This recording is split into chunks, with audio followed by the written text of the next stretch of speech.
Serény szolgát Úr kedveli, minden javára rendeli. Szent László Isten szolgálja, magyar király.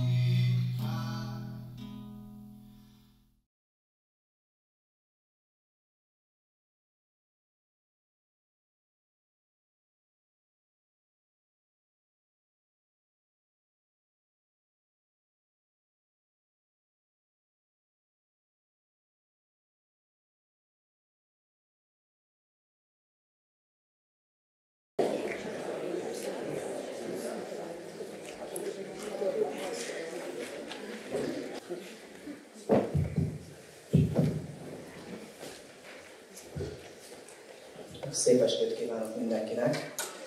Nagyon sok szeretettel köszöntöm Önöket a Magyar Máltai Szeretetszolgálat Eszterházy Miklós Technikuma által életre hívott Máltai esték ma esti programállomásán. Köszöntöm Bükösdi Olgát iskolánk igazgatóját, Pintér Szilárd urat, Dombóvárváros polgármesterét, Hegedűs atyát. Köszönöm szépen, hogy megtisztelnek minket a jelenlétükkel. Köszöntöm régi és jelenlegi tanítványainkat, minden kedves érdeklődőt. Engedjék meg nekem, hogy bemutassam a ma este két főszereplőjét.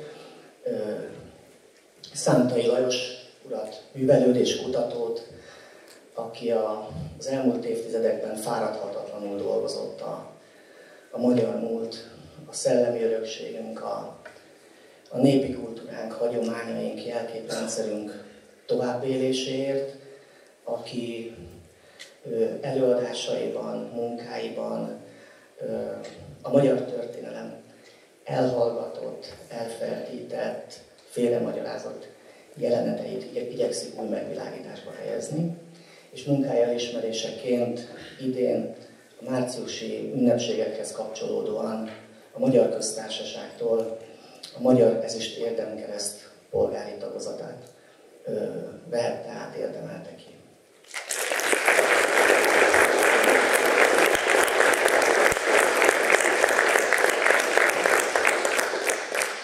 Nagyon sok szeretettel köszöntöm Éri Tamás barátomat, kollégámat, aki egy újabb történelmi alkotással ajándékozott meg minket. Ezúttal a Szent Királyok üzenete, szerelmes magyar történelem második kötetét ajánlom a figyelmükbe, amelyben Tamás elkalauzol minket a 12. század első felének Magyarországára, második István uralkodásának idejére, nem kis kitekintéssel elődjére, az európai háttérre, illetve az utódlásnak a kérdésére. A ma esténk egy könyvbemutató, egy beszélgetéssel egybekötött könyvbemutató, amelynek végeztével lehetőség van itt a Művelődési Ház aulájában a könyvek vásárlására, kötetlen beszélgetésre. Egy-két technikai dolgot mindenféleképpen szeretnék mondani. A műsorról felvétel készül, amely a közönséget nem érinti, illetve szeretném mindenkinek felhívni a figyelmét, hogy semmiképpen se felejtse el a műsor, illetve a beszélgetés végén visszahangosítani, illetve visszakapcsolni a telefonját. Köszönöm szépen, kívánom, hogy érezzék jól magukat, és átadnám Tamásnak a szót. Nagy szeretettel köszöntök én is mindenkit. Az első mondataim hadd legyenek a köszönetnyilvánítás mondatai. Hálásan köszönöm az indítatását szüleimnek, édesapámnak, aki már fentről figyel, édesanyámnak, aki hál' Istennek itt van velünk, még egészségben. Mindenképpen szeretném kifejezni köszönetemet páromnak, aki elviselte mindenféle nyűgövet, bajomat itt az alkotás kapcsán. Szeretném kifejezni köszönetemet a kisfiam édesanyjának, Bíró Viviennek, aki már második alkalommal töltötte meg élettel és arculattal a könyvemet, hiszen ő készítette el István király portréját, illetve az itt látható kivetített borító is az ő kezenyomát viseli. Nagy tisztelettel megköszönöm az iskolavezetésnek és a fenntartónak is, és a Művelődési Háznak is azt, hogy ismét teret adott ennek a bemutatónak, és König Adriánnek is hálás köszönet a bátorításért és a szervezésben nyújtott elévülhetetlen érdemeiért. Köszönjük szépen! Akkor bele is csapnánk a kellős közepébe, és egy rendkívül bonyolult kérdést tennék fel így az elején neked. Miért pont második István? Mi volt az indítatás? Hát most túl bonyolítani nyilván nem szeretném, de azért ismét csak a családi háznál kell kikötnünk, vagy hát ott kellene kezdenünk, hiszen a legelső emlékeim a magyar népmesékről a szülői házhoz vezetnek, ahol édesanyám ezekkel a népmesékkel altatott el esténként.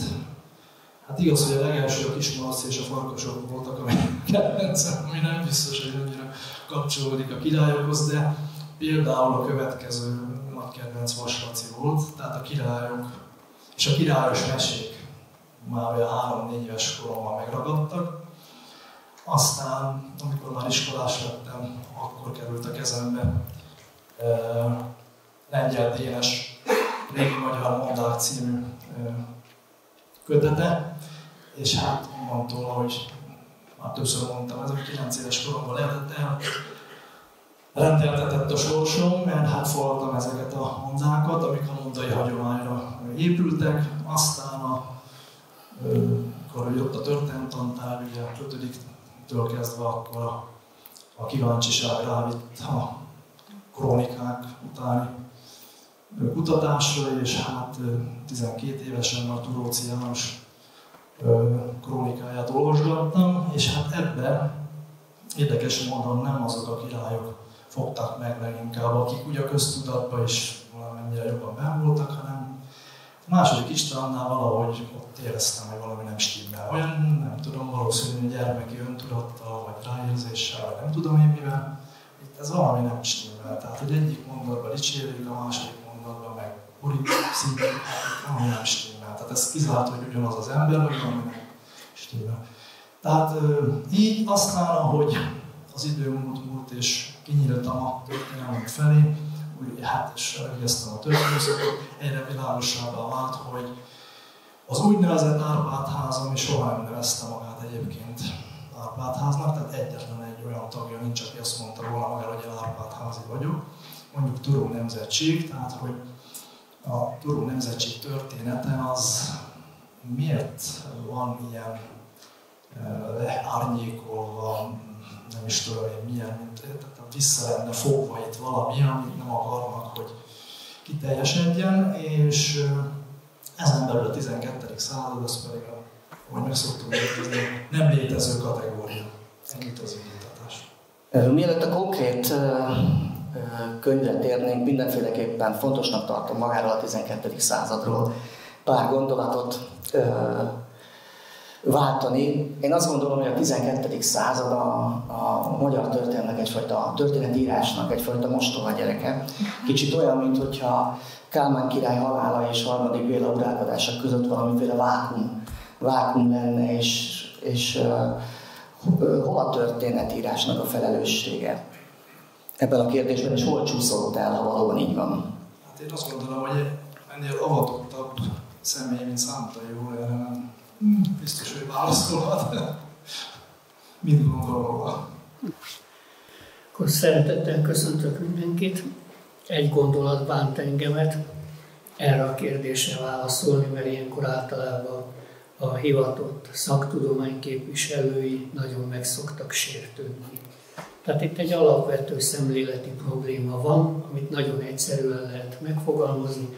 Valaki vagy szereti azt, amivel foglalkozik, vagy nem szereti. Tudom, hogy ez egy kicsit olyan egyszerűnek tűnik, de a történelem az nem olyan exakt tudományág, mint mondjuk a matematika vagy a fizika. A történelem az emberekről szól. És László Gyula kiválóan megfogalmazta maga idejében, történészként, régészként, de ő festészet útján indult el. Tehát ez mindig nagyon jó, hogyha valaki nem szakbarbárként éli az életét egy íróasztal, vagy ilyen könyvtári szobákban. A történelem az maga az élet. Mi is történelemmé fogunk válni, és hogy most mennyit hazudnak össze-vissza erről a jelenkorról, csak Európa kellős közepén mondjuk a mai aktuális magyarországi helyzetről, ezt különösebben nem kell nekem bemutatni. Most gondoljuk végig, hogy igazából azt sem nagyon tudjuk, hogy 1989-90 tájékán mi történt Magyarországon. Az, hogy 1956-os szabadságharc és forradalom miért robbant ki, elképzelések vannak, de nem árt tudni, hogy nem tudjuk, hogy mi történt. Tehát egyáltalán nem egy ilyen spontán ügy volt, a háttérben megvoltak a maguk történelmi szándékok, rossz akaratok, csak amikor mesterségesen előidéznek egy látszólagos történelmi helyzetet, akkor nem számolnak azzal, akik előidézik, hogy itt emberekről van szó, akik esetleg a hazájukat szeretik, nem pedig úgy nyilatkoznak róla, hogy ahogy általában nyilatkozni szoktak vezetőnek tekintett értelmiségiek. Tehát a válasz egy kicsit nyakatekert volt, de ne áltassuk magunkat, az élet az ilyen, van egy magyar sors, ezt mindenki tudja, hogy mit jelent Európa kellős közepén magyarnak megmaradni. Itt minden nemzedéknek minden időben nem maradhatott ki nemzedék, akinek szó szerint küzdenie, harcolnia kellett, állást foglalni kellett, hogy akarja a hazáját, nem akarja a hazáját, túlélni akar, átélni, megélni.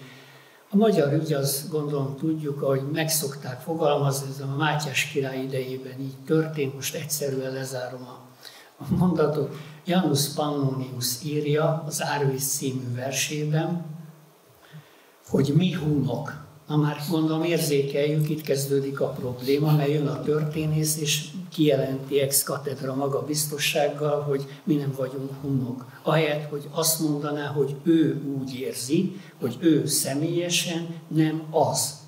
Na most kevés olyan nép van a világ tengerében, ahol egy népet, mondjuk a Hon visszafoglalás korára gondolok csak, egy olyan 8-9 kilométeres vonalon, egy olyan 1000 kilométeres sávban kínai források, perzsa források, arab nyelvű források, görög nyelvű források, latin nyelvű források ugyanúgy neveznek meg bennünket, ahogy mi saját magunkat hívjuk. Tehát mi saját magunkat hunnak, vagyis magyarnak, és van mindig egy csavar, az a szkétának neveztük.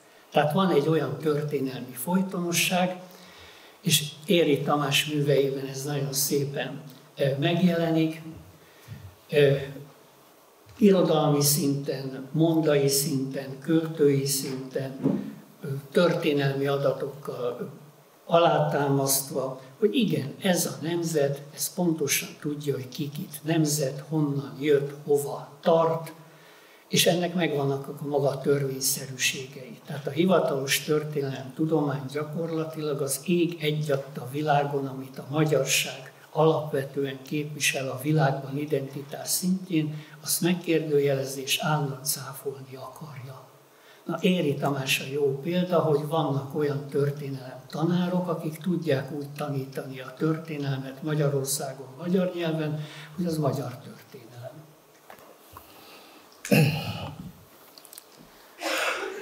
Egy olyan témával szeretném folytatni ezt a beszélgetést, amely számomra leginkább érdekes. Ez maga a magyar királyi méltóság, amely már a könyvben is szerepel, és amikor a Tamásra beszélgetünk, akkor nagy áhítattal figyelem az ő bemutatását ezzel a kérdéssel kapcsolatban. Az első kérdésem az lenne, hogy miért szánt a magyar király, és most nem a szentélyevatási procedúrára gondolok? Hát ezt nyilván sokféle oldalról meg lehet közelíteni, de ha le akarom egy kicsit egyszerűsíteni, akkor szent minden olyan dolog, ami a Teremtő Atyánkhoz kapcsolódik, vagy vele kapcsolatban áll. És hát most itt maradjunk a Jézus Krisztus születése óta eltelt 2025 évnél. Minden jel arra mutat, hogy most maradjunk Európában, de nyugodtan mondhatnánk szélesebb kitekintést is. A magyar király volt az uralkodó, aki a szakralitását, a Teremtő Atya törvényeihez való mindennapi élő kapcsolatát nem hogy megőrizte, hanem azt legelső, legfontosabb feladatának tekintette, hogy azt a Földön is, mint az éppen, hogy a Földön is érvényesítse. Tehát ettől szent, nem attól szent, hogy szentélhatja valaki, az is benne van, hogy elismerjük a maga részéről, és hát itt egy beavatásról is van szó, tehát akkor szent, mitől szent, a kapcsolat hogy jön létre, a beavatásról, a koronázással. És beavató korona. Hát legjobb tudomásom szerint az egyetlen beavató korona, ami fennmaradt, és amire ezt lehet mondani, a világtörténelem fogyatékaként az a magyar szent korona. Tehát egy csomó korona fennmaradt, de egyik sem beavató korona. És egyikkel sem koronázott uralkodó nyerte ettől a szent Titus címet. A Szent Királyok nemzetségébe tartozó uralkodóknak milyen tulajdonságokkal kell rendelkeznie? Hát jó tulajdonságokkal. Ezek annyira telitalálatos kérdések, megmondom őszintén, hogy azért nem olyan könnyű erre ezekre válaszolni. Vagy a magyar népmese hagyományban 3 kívánság című népmese, és kb. A kérdések is olyanok, hogy jön a jó tündér, és azt mondja, hogy kívánhatsz 3-at. És akkor kiderül, hogy hoppá, hát nem is nagyon tudunk kívánni, mert át kellene gondolni, kiderül, hogy nem is vagyunk alapvető önismereti, meg világismereti kérdésekkel tisztában. Hát kicsit a kérdések is, hogy kibújjak alóla, Petrus Ranzánustól felolvasok egy idevágó idézetet. Nagyon is választ fog erre adni a szentségnek a kérdésére. Ő Mátyás király idején jár itt, Nápoly szicíliai király követeként. Magyarul lehet, hogy csak annyit tudott mondani, hogy jó napot kívánok, de hát Mátyás kiválóan beszélte a latin nyelvet, és akkor még, ha valaki a világról valamit mondani akart, akkor írt egy magyar történelmet. Ezt azért nem árt tudni. És Petrus Ranzánus is megírja Magyarország történelmét a históriai kor kezdetétől kezdve, ami nem 896 és 5 tájékán történik, hanem gyakorlatilag Noé unokájával, dédunokájával, Nimroddal indul, akinek van 2 daliás szép fia, az egyik hunor, a másik magyar, és a hunok, vagyis a magyarok innen származnak, innen erednek. Most, hogy hol kapcsolunk bele ebbe a ma már mitikusnak tűnő történelmi folyamba, hát az mindjárt kiderül. Következőt írja Petrus Ranzánus. Álmos a legtekintélyesebb volt abban a nemzetségben. Attila király nemzetségéből származott. Na most, gondolom érzékeljük, itt már egy pillanatra fel lélegezhetünk, vagy sóhajthatunk, vagy a levegőt visszatarthatjuk, de ezt a nemzetséget, ahogy Tamás elmondta, Turul nemzetségnek nevezték. A koronás fejű turulmadár pedig Attila király zászlaján és pajzsán szerepel címerként. Zászlóra az kerül, amit követnünk kell, a pajzsra pedig az kerül, ami megoltalmaz, megvéd bennünket. Tehát történelmi időkben ez a 2 megnevezés, hogy Turul nemzetség és Attila király nemzetsége, ez azért meghökkentő, mert a Szent István királyunkat megkérdezte volna mondjuk egy riporter, hogy akkor mutatkozzon be, akkor valószínűleg nem azt mondta volna, most csatlakozom Tamáshoz, hogy Árpád-házi István vagyok, aki majd szent lesz. Tehát Attila király nemzetségéből származnak a magyar uralkodók. Pont. Valakinek nem tetszik, erről nem tehetünk, a származás az nem olyan kérdés, hogy én fogom eldönteni, hogy ki honnan ered, milyen múlttal rendelkezik, ezek általában tények. És az is tény, hogy például ez annyira köztudott és ismert, és a magyar irodalomnak a gerincét is meghatározza, a mondai hagyomány vallja. Tehát nem arról van szó, hogy klerikusok kitalálják nekünk a középkorba, és ilyen származás történetekkel akarnak bennünket meglepni. Hanem arról van szó, hogy egy nép minek tartja saját magát. És említettem, kevés olyan nép van Európában, sőt, nem is tudnék még egy olyan népet mondani, amelyiknek ilyen jól dokumentált történelmi múltja van, mint a magyar népnek. Kérdés, hány magyar ember tudja ezt 2025-ben? Állandóan szövegelünk, panaszkodunk, arról beszélünk, hát köd van, homály van, nem lehet látni, ezt már nem lehet kikutatni. Elnézést! Ha valaki létezik, az nem olyan kérdés, hogy elkezdek azzal foglalkozni, hogy nem tudom mivel, nem akarom idétlenség felé elvinni ezeket a dolgokat, de mindig vannak ilyen rafinált mellé terelő kérdések, amikre nyilván csak rossz válaszokat lehet megadni. Általad nyert szép hazát Bendegúznak vére, magyar himnusz, világos. Bendegúz pedig nem az én apám volt, de még csak nem is közvetlenül mondjuk, kit nevezzünk meg. Szent László király pedig ugyanabból a nemzetségből származott. Tehát Bendegúz Attila királynak volt az édesapja. És a magyar történelem és az európai történelem honfoglalásról semmit nem tud. Világos? Ha így beszélünk, akkor hozzá kell tenni, hogy az árpádi bejövetel, legfeljebb visszajövetel, és legfeljebb azt lehetne pontosítani, hogy hon visszafoglalás. Tehát a krónikák, arról majd még lesz szó, beszélnek egy primus ingressus Hungarorum in Pannoniámról, tehát Pannoniában a magyarok Jézus születése után először 373-ban jönnek be. Ennek a csúcs Béla Keve Kadosa kapitányok vezérletével legalább Arany János műveit kellene ismerni, mert gyakorlatilag az egész magyar költészet gyakorlatilag ezeket a dolgokat tárja elénk.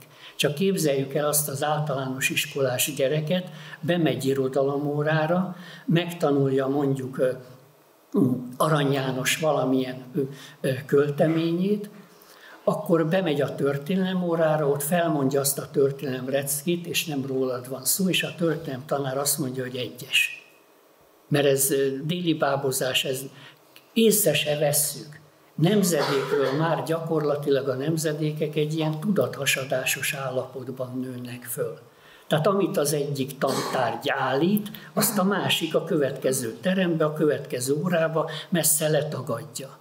És ennek messze menő következményei vannak. Ma már azt kellene mondani, hogy a magyarság létét meghamisító történelemtudomány nemzetbiztonsági kérdésekkel szórakozik. Bármennyire hihetetlen. Tehát ez nem tréfa dolog, ez nem olyan, hogy a Tesco-ba olcsóbban lehet kapni valamit, vagy nem lehet. Hát itt életekről van szó. Na minden esetre rövidre zárva, második bejövetel pedig 677-ben történik. És Attila fia, krónikákból idéztem, Attila fia, Csaba, Csaba fia, Ed fia, Ügyek fia, Előd fia, Álmos, ez 5 nemzedék, gondolom észrevettük, egy nemzedékre 30 évet szoktak még ma is adni, tehát elnézést, akkor hogy jöhettünk be 895-be vagy 96-ba, ha történetesen 722-ben magyar határok a mai melki apátság környékén vannak. Nem tudom, hogy fölfogunk-e dolgokat. Hát nekünk mindig csak azt a néhány egér is kiköpi információs morzsákat adagolják. Hát gondoljuk végig, tele vagyunk tényekkel.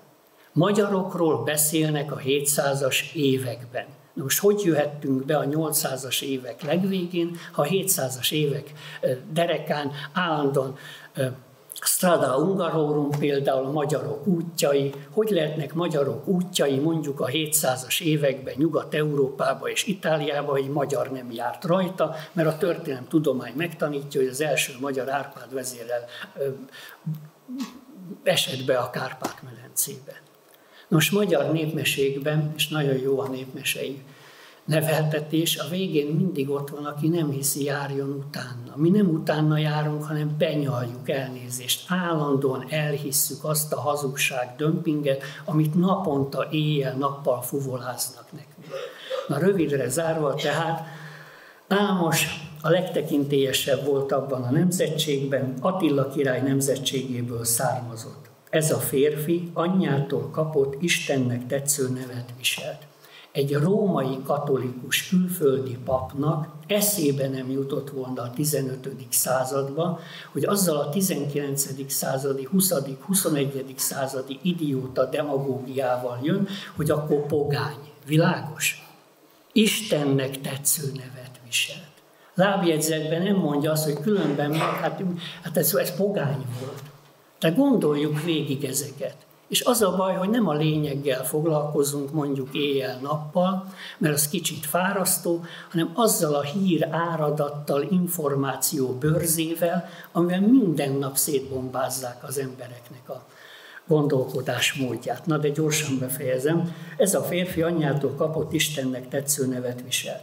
Édesanyja ugyanis, amikor megszülte őt, álmában egy turul madarat látott magához repülni, és az behatolt a méhébe, ahonnan később nagy ragyogás és fény közepette ő megszületett.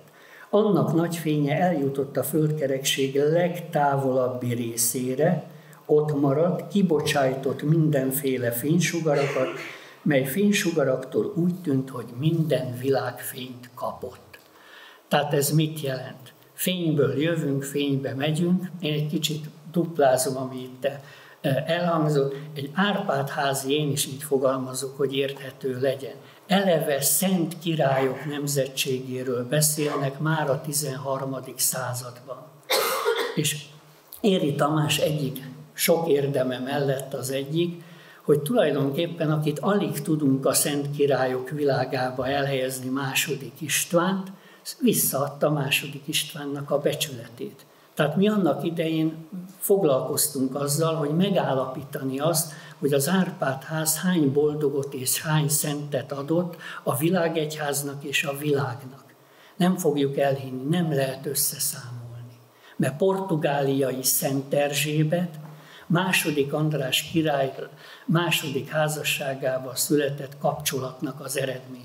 Prágai Szent Ágnes, tehát egyik se portugáliai, másik se prágai, hanem harmadik Bélának a leszármazottja. Tehát az az érdekes helyzet állt elő, hogy azokat a kihívásokat, amelyek Szent László király távozása idején előttünk álltak a földi királyságba, Kálmánra voltak szabva, és igazából egy Bélára vált az ország.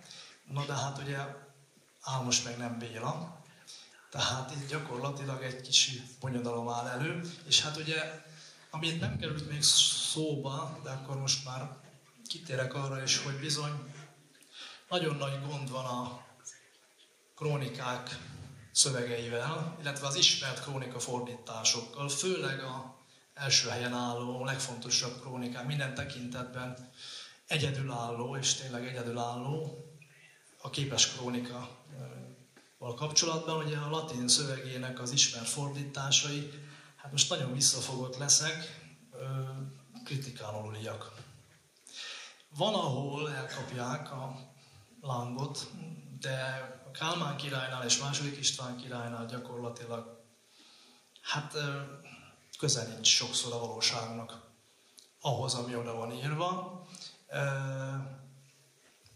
És erre egyébként legelőször, mint egy 20 évvel ezelőtt éppen Szántai Lajos irányította rá figyelmet egy előadásába, hogy akkor hogy is van ez tényleg, mit is mondott a Szántai úr. És én vettem a fáradtságot, és belenéztem, és utána néztem, és tényleg hát érzékeltem a hatalmas problémát. Na most itt egy idézetet látunk, az egyik, a fönti, az hát gyakorlatilag a második világháború végétől úgynevezett rendszerváltozásig terjedő időszaknak a közismert fordítója Geréb Lászlónak a fordítása arról, hogy itt hogy lett Álmos helyett, ha egyszer őt jelölte Szent László utódjának mégis Kálmán a király. Hát, hogy elolvasgatjuk itt, akkor azért eléggé önmagáért beszél, hogy oda-föl mi van írva, meg én mit találtam ehelyett, hogy valószínű, hogy mi van írva, és hát és nem akarok itt tényleg olyan szavakat használni, de ez az időszak, ugye ez a Rákosi korszak, Kádár korszak, hát ott a krónikák, mostoha gyerekek, a régi világ, ugye a múltat végképp eltörölni. Ha kell vele foglalkozni, hát akkor minél inkább földhöz ragadt módon, minél inkább pejoratív módon, olyan módon, hogy ennek a szentségnek nyoma ne legyen. Tehát azt mondja, hogy de ez, most ez lenne Álmos. Tehát ez, ő neki ez Álmos királyfi. Most hát ez egy külön kérdés, hogy nálunk herceg sose volt, tehát minden népmesében királyfi van, de tehát, hogy ez, tehát Álmos, őszinte egyszerűségből, hát jó, hogy nem azt mondja, hogy együgyűségből, de van olyan fordítás, találkoztam azzal is, hogy együgyűségből. Tehát egy Álmos királyfi együgyű. De aki ezt írta, az nem. Úgy tisztelte bátyját, Kálmánt, hogy átengedte neki az ország koronáját, mint hogy az első szülöttség szerint annak is volt joga hozzá. Hát volt is joga hozzá, meg nem is volt joga hozzá szerintem. Most ehhez képest ő, ugye? Tehát azért ő. Álmos királyfi szeplőtelen nyílt ártatlanságától vezérelve. Hát ez egy más színvonal. Azt hiszem, hogy éreztem. Nem azért, hogy én fordítottam, hanem hát, hogy tisztelte testvérét Kálmán, jobban szeretve magánál a királyi koronát. Na most itt egy pillanatra megállok, a magyar királyi korona az magát Jézus Krisztus testesíti meg. Most így leegyszerűsítve a dolgot. Tehát az élő Jézus, ugye így is mondták a régiek, a Szent Korona. Tehát a vele beleavatott király gyakorlatilag azért apostol király, mert az apostolok egyikévé emelkedik a beavatás által.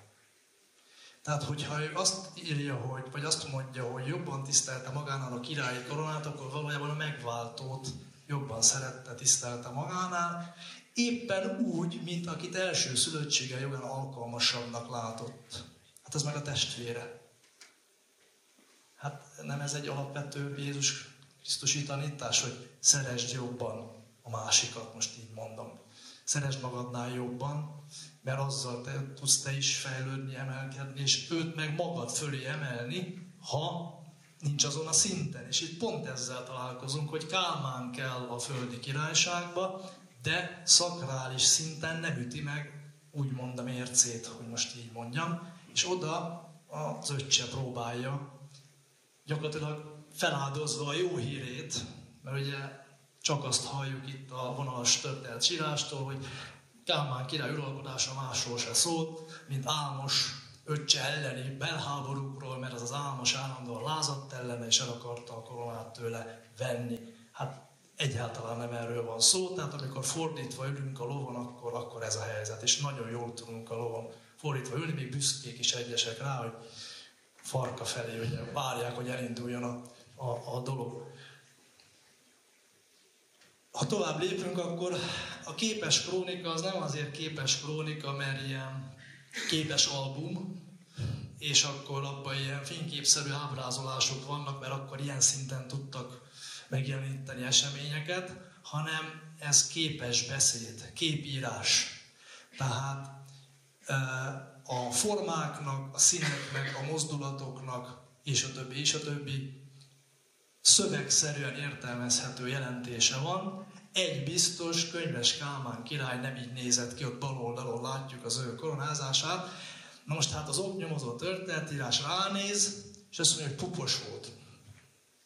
Most hát bocsánatot kérek, tehát testi hibás személy, most ez nem az ő hibája, aki úgy születik nyilván, de testi hibás és beszéd hibás személy nemhogy király nem lehetett, de bocsánat, egyáltalán pap nem lehetett. Nagyon-nagyon sokáig.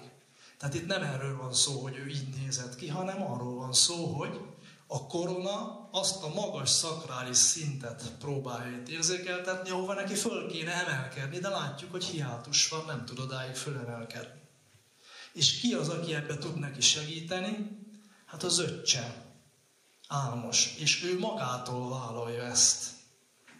Tehát az áldozati szerepet gyakorlatilag, hogy fölemellek oda, hát ha tudlak. Tehát akkor ez a viszály tekinthető úgy, idézőjelben viszály, hogy az Álmos az folyamatosan tükröt tart a bátyja elé, hogy ő maga ismerje fel a hiányosságait? Hát én legalábbis így értelmeztem, ezt az értelmezést nyerte az én gondolkodásomban, hogy igen, tehát hogy neked ilyennek kéne lenni, de hát még nem érted el ezt a szintet, és ezért ugye harcolj. Na most Kálmán harcol, ő küzd, mert ugye kicsit provokatív ez az álmosi, tehát kemény módszereket alkalmaz, és 4 esetből 3-szor ugye ott a kegyelem útján megy tovább a dolog, de hát az apostol király, ahogy írtam, nem hogy 4 esetből egyszer, hanem 100 esetből egyszer sem tévedhet. Na most a könyvesnél azért annyit, hogy előszokták itt adni, ugye, hogy hát Könyves Kálmánra azért legyünk büszkék, és úgy nagyjából ugye a Turó nemzetségből ezen a szinten másra ne is, mert ő azért könyves, mert ő tudott írni meg olvasni. Hát ebben most hadd ne menjünk bele, tehát itt Szántai úr emlegette, hogy Mátyás király milyen nyelveken tudott, de az összes magyar király. Tehát leírja például a francia követ, aki Szent László király udvarába jár, keresztes hadjárat okán, hogy ő meglepődött, hogy neki nem kellett tolmács. Tehát, hogy franciáról nem kellett a magyar királynak fordítani. Ő meglepődött, mi nem lepődtünk meg, ő lepődött meg. De Könyves Kálmán azért könyves, mert ő tudott írni, olvasni. Édes Isten! Hát Könyves Kálmánnál a könyves az éppen egy kritika. Az azt mondja, az azt sugározza felénk, hogy ő nagyon okos, nagyon bölcs, amit könyvekből mástól meg lehetett tanulni. De itt mondta el Szántai úr, hogy a szent, vagy táltos király, már bocsánat, születik. Tehát azt nem lehet könyvekből megtanulni. És itt bonyolódik a történet. Itt kezd bonyolódni a történet. Szeretném, ha rátérnénk egy konkrét dátumra és a hozzá kapcsolódó eseményekre, 1108. Ez mindenféleképpen egy választóvonal Kálmán uralkodása alatt. Egyrészt ugye nyugati támadás éri Magyarországot, 5. Henrik, illetve a garnitúrája által. Megszületik Álmosnak a fia Béla, tehát megjelenik a bélaság ismét a magyar történelemben, és a dömösi káptalanban találkozik a király, illetve Álmos. Mi történik itt? Igen, hát itt ugye a jobboldali miniatúrán ezt a jelenetet látjuk. Ugye a 2 esemény között 12 esztendő telik el egyébként. Nem állom meg, hogy nem mondjam el, hogy azzal a szöveggel, tehát ugye itt egy bizonyos szöveg kapcsolódik a krónikához latinul, és ezt a következőképpen fordítottam, mondjuk Geréb László is, meg a sokan mások, hogy itt a dömösi apátságnak, illetve a dömösi székesegyháznak az építését látjuk. Nem tudom, hol látunk itt köműveseket, vagy... Tehát ezt már készen van. Tehát azt a kifejezést, amit lehet építésnek, meg tervezésnek is fordítani, de lehet megegyezésnek is, találkozónak is. Minek fordítja, hogy elterelje megint a lényegről fordítani. Itt építik. Hát nem tudom, kik építik, de én itt nem látok egy építés se, nem hogy köműves szakmunkást. Tehát itt megegyezés. Hát ott van, hát látjuk. Hát kinyújtja, Álmos ugye van jobbról, ugye a piros ruhában, ő ölelően kitartja, kinyújtja ugye a kezét, szembe vele ugye Kálmán, ott a púp. Na most ez a púpról még annyit azért, hogy hát púp a hátamon, ezt mindenki tudja, hogy az mi. A hétköznapi életben királyi szinten, most visszagorva a koráshoz, teljes lényével, de amikor túlvállaljuk magunkat. Tehát azt hiszük, hogy ez menni fog, aztán lassan rájönk, hogy fú, ez sok lesz. Na de hát azért a magyar király koronázott méltóságból nem lehet csak, hogy visszatáncol. És hát ott is ott a pup. Tehát ez mit jelent? Az azt jelenti, hogy itt Ámos hát utoljára próbálja meg az erőfeszítését gyakorlatilag, hogy a kegyelem terén vannak a legnagyobb problémái Kálmánnak. Tehát a kegyelmes király. Ugye, tehát Isten irgalmaz, Krisztus kegyelmez. Ezt nem tudná valaki, tehát ember ezekre nem képes, ember az emberséges lehet maximum, legfeljebb. Na de a szent koronával koronázott Jézus Krisztus képebeli magyar király kegyelmezhet, és hát ezen a téren vannak Kálmánnak néha problémái. És hát itt ugye látjuk, hogy ez a megegyezés, ez a kibékülés, a több egyszer, ez Ámos irányából egyenes, mert ő oda néz, és oda ölel. Kálmán viszont kifelé néz, kicsit olyan, majdnem, hogy sunyi módon. Kifelé néz, és nézzük már meg a bal kezét, képírás, meg van kötve a keze. Tehát valami megköti, valami gátolja. Nem a kötél, hanem itt valami belül. Valami belül. Szent Anyúrhoz fordulok, tehát megszületik Ámosnak a fia, Béla. A bélai minőség a tudó nemzetségi uralkodók között mit jelent?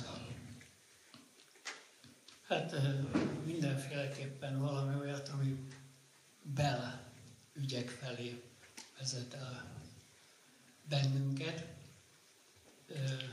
Hozzátéve, ami itt elhangzott, és hogy úgy nehogy szerecsen morsdatásnak tűnjön, de azért tudni kell, hogy egy ilyen krónikát, mint a képes krónika, azt úgy annak idején ezt nem nekünk készítették, hanem az akkor uralkodónak, Nagy Lajos magyar királynak. Na most egy magyar király nyilvánvaló módon nem a képes krónikából fogja megtudni először, hogy mi volt elődeinek történelme. Tehát úgy kell foglalkozni, és nagyon fontos, hogy a színvonalat érezzük. Hát annak idején Nagy Lajos király is arról volt nevezetes, amiről éppen mondjuk Mátyás király, vagy amiről éppen Harmadik Béla, vagy amiről éppen Könyves Kálmán, hogy koruk legműveltebb uralkodói voltak. Ezt megint nem már tudni. Na most, hogyha Kálmán Váradon úgymond papnak készül, és utána második Orbán pápa is méltatja őt egy oklevélben, hogy a egyházi tudományok területén ritka tudás és bölcsesség az, amit képviselsz, és maga a római pápa is meg van döbbenve, hogy egy úgymond uralkodó a kánoniokhoz, egyháziokhoz ilyen magas szinten ért. Lengyel krónikák pedig ugyanebben az időben ex cathedra kijelentik, hogy gyakorlatilag abban az időben a világ legműveltebb, legtudósabb, legnagyobb tudománnyal rendelkező királya, a magyarok királya Könyves Kálmán volt. Könyves az ott elmaradt. Most megint a figyelmeztetés, nem mi mondjuk, tehát kortárs, külföldi és mondjuk egy Szent Atya, mondjuk egy latin ritusú kereszténységen belül, amit katolikusnak nevezünk, azért gondoljuk végig, hogy nem akárki nyilatkoztatja ki, hogy itt milyen tudásról, bölcsességről van szó. Horribile dictu, ezek szerint Magyarországon lehetett tanulni. Igen, Magyarországon lehetett tanulni. És a képes krónika miniatúráinak színvonala olyan, amit általában azért úgy elismernek szaktanulmányokban, meg nem túl népszerűsítő kiadványokban, hogy amikor megszületik a képes krónika, akkor ez egy páratlan mű. Tehát ez azt jelenti, hogy sehol a világon nem ismerünk olyan krónikát, ahol egy nép történetét nem csak szöveggel írják le, hanem a kezdetektől az adott korig, tehát most a kezdetek mondjuk szkítiai őstörténet Nimroddal és bibliai párhuzamokkal, és ugyanakkor pedig 1358-ig Nagy Lajos királyuk 1,5 miniatúra áll rendelkezésünkre. Tehát a képek is elkezdenek valamit beszélni, és a szöveg is elkezd valamit mondani, és ami nagyon lényeges, egy királynak mondja. Tehát ez azt jelenti, hogy az ő királyi erényei és tulajdonságai, mondjuk maradjunk személyre szabottan a kor legnagyobb uralkodójánál, európai királyánál, Nagy Lajosnak, szó szerint figyelmeztetés.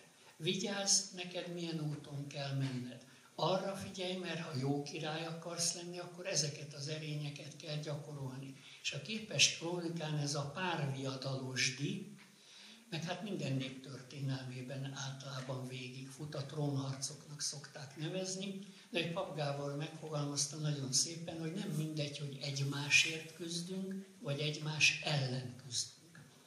Na most itt egy darabig Álmos és Kálmán között, ahogy Tamás nagyon szépen felvázolta, az egymásért való küzdelem. Tehát ez azt jelenti, hogy ténylegesen küzdésre, erőfeszítésre bírni a másikat, hogy a benne szunnyadó, ki nem bontott, fel nem ismert jobb tulajdonságokat elő tudja hozni.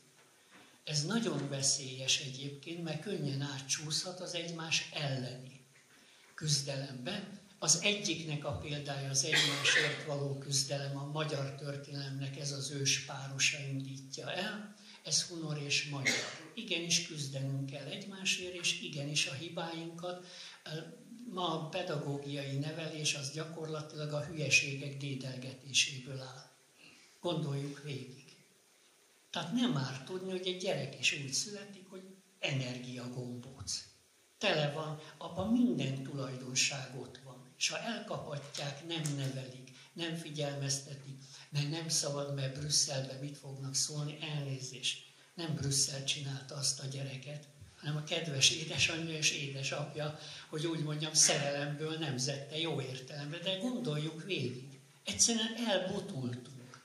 Tehát nem véletlenül az apokalipszis az most kopogtat minden irányból, ajtón és ablakon. Tehát ennyire embertelen lazasággal, ugyanakkor pedig tele ember alatti félelmekkel nem tudunk jót tenni.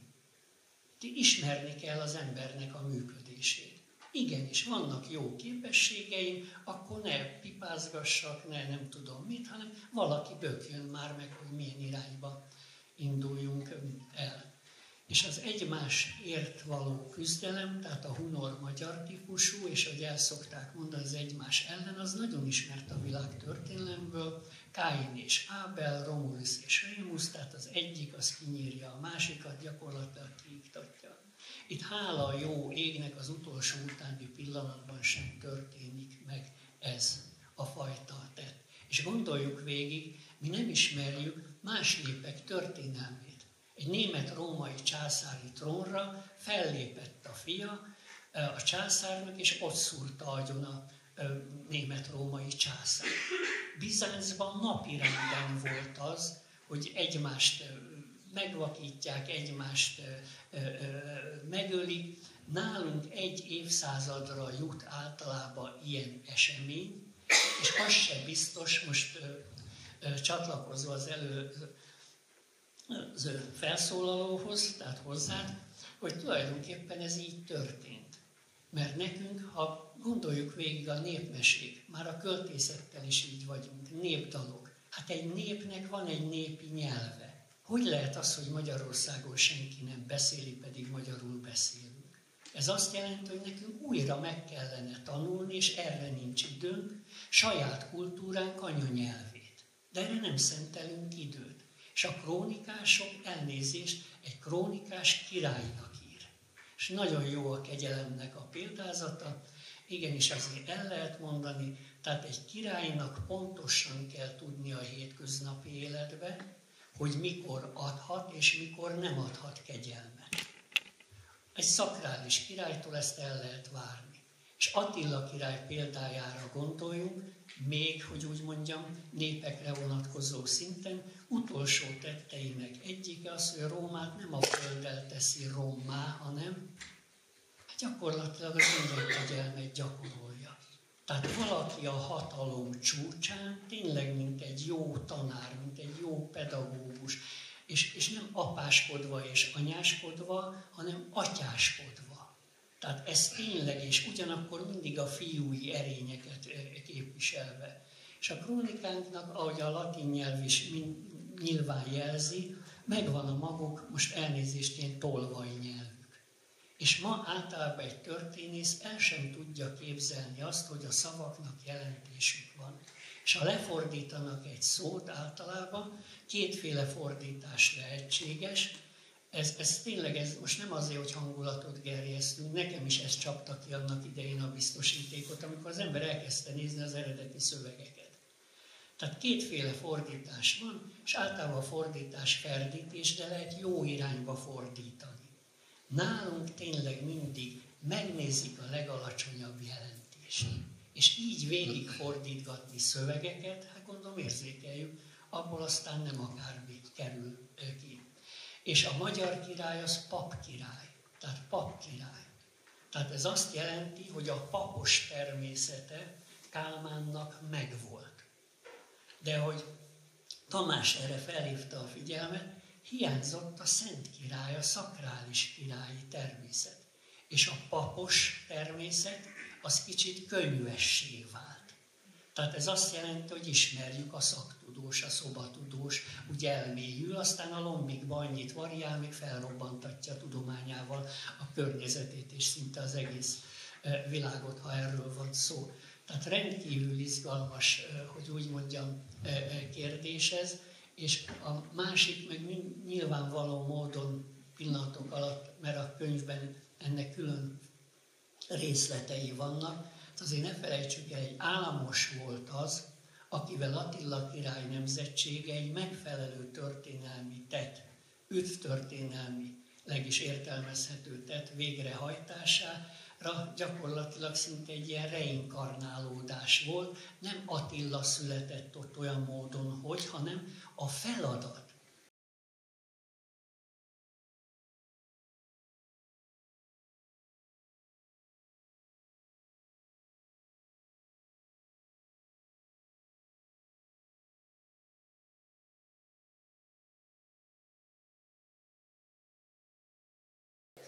Úgy választott királyt a magyar, hát sok más minden egyéb mellett, hogy azoknak az időknek, amik következnek egy nagy király távozása után, kire van szüksége.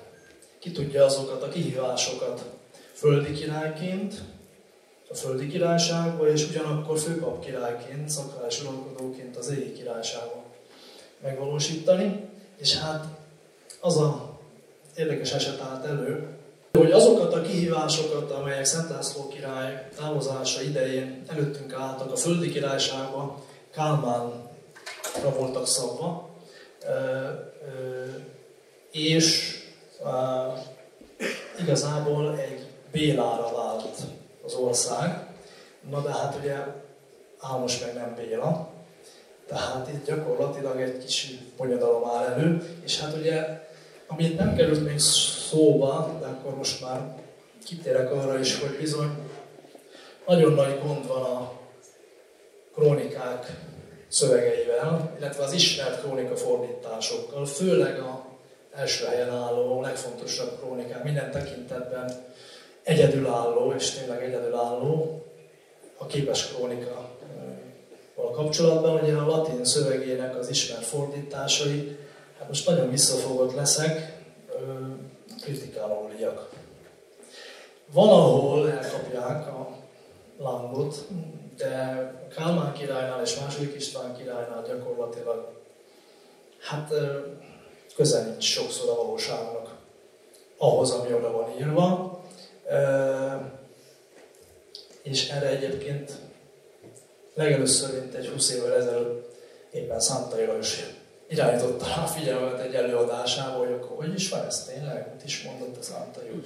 És én vettem a fáradtságot, és belenéztem, és utána néztem, és tényleg hát érzékeltem a hatalmas problémát. Na most itt egy idézetet látunk. Az egyik, a fönti, az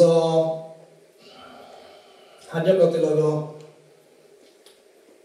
II. Világháború végétől úgynevezett rendszerváltozásig terjedő időszaknak a közismert fordítója Geréb Lászlónak a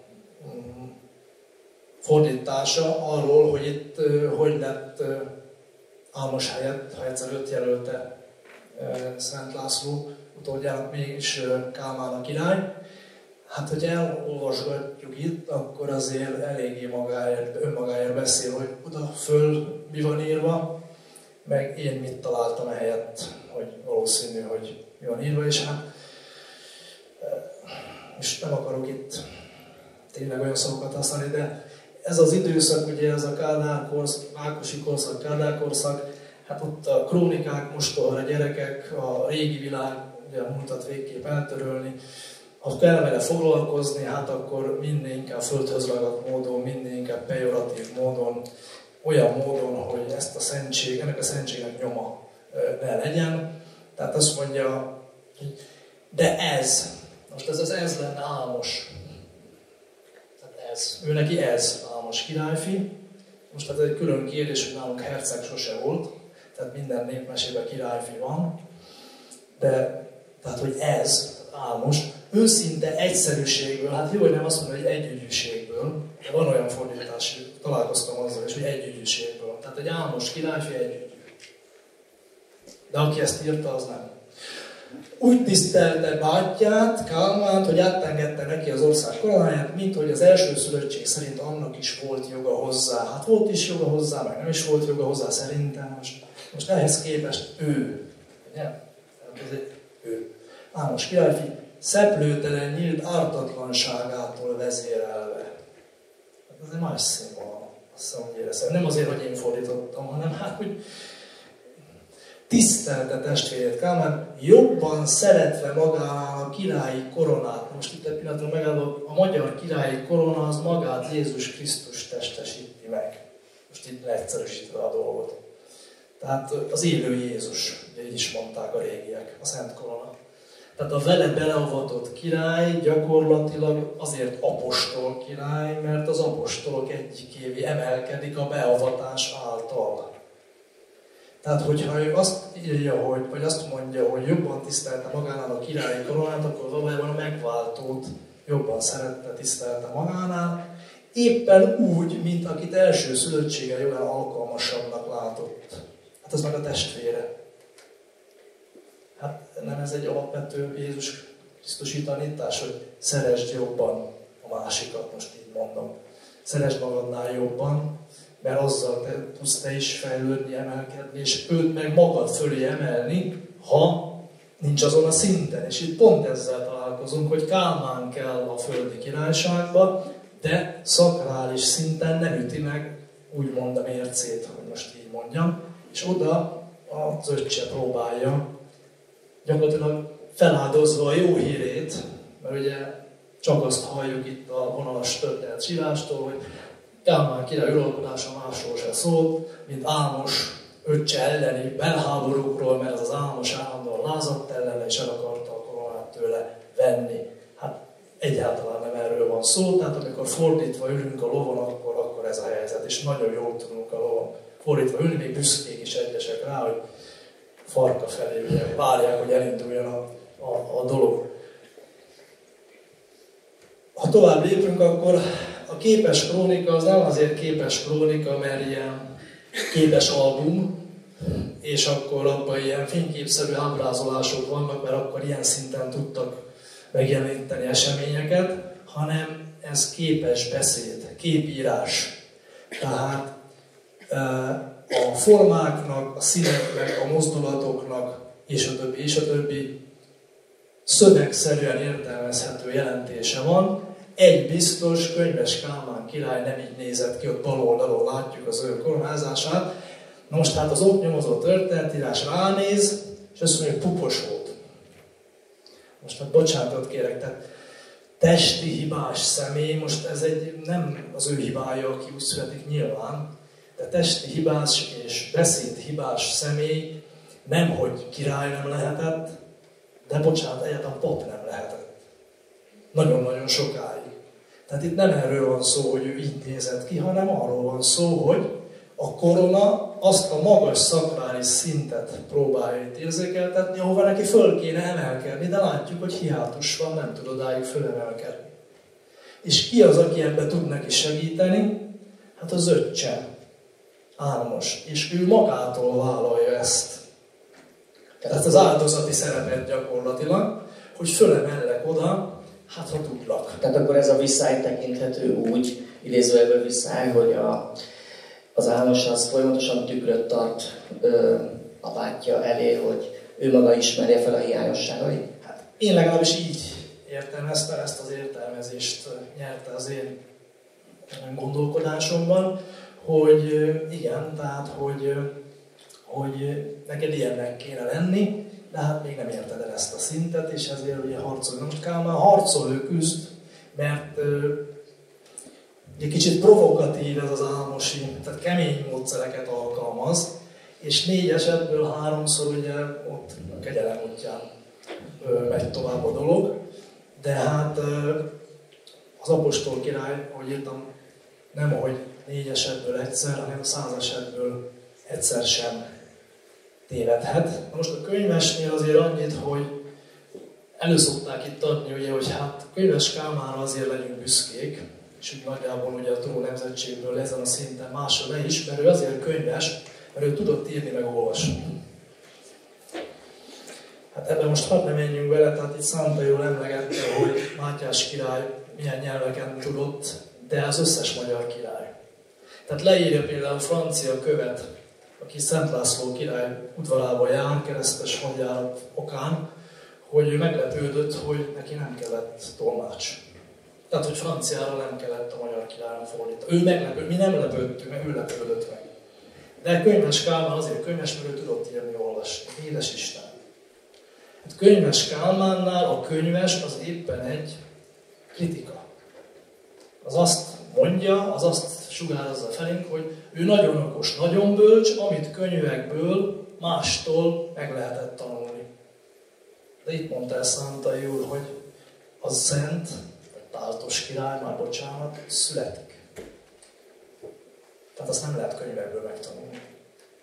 És itt bonyolódik a történet. Itt kezd bonyolódni a történet. Szeretném, ha rátérnénk egy konkrét dátumra és a hozzá kapcsolódó eseményekre, 1108.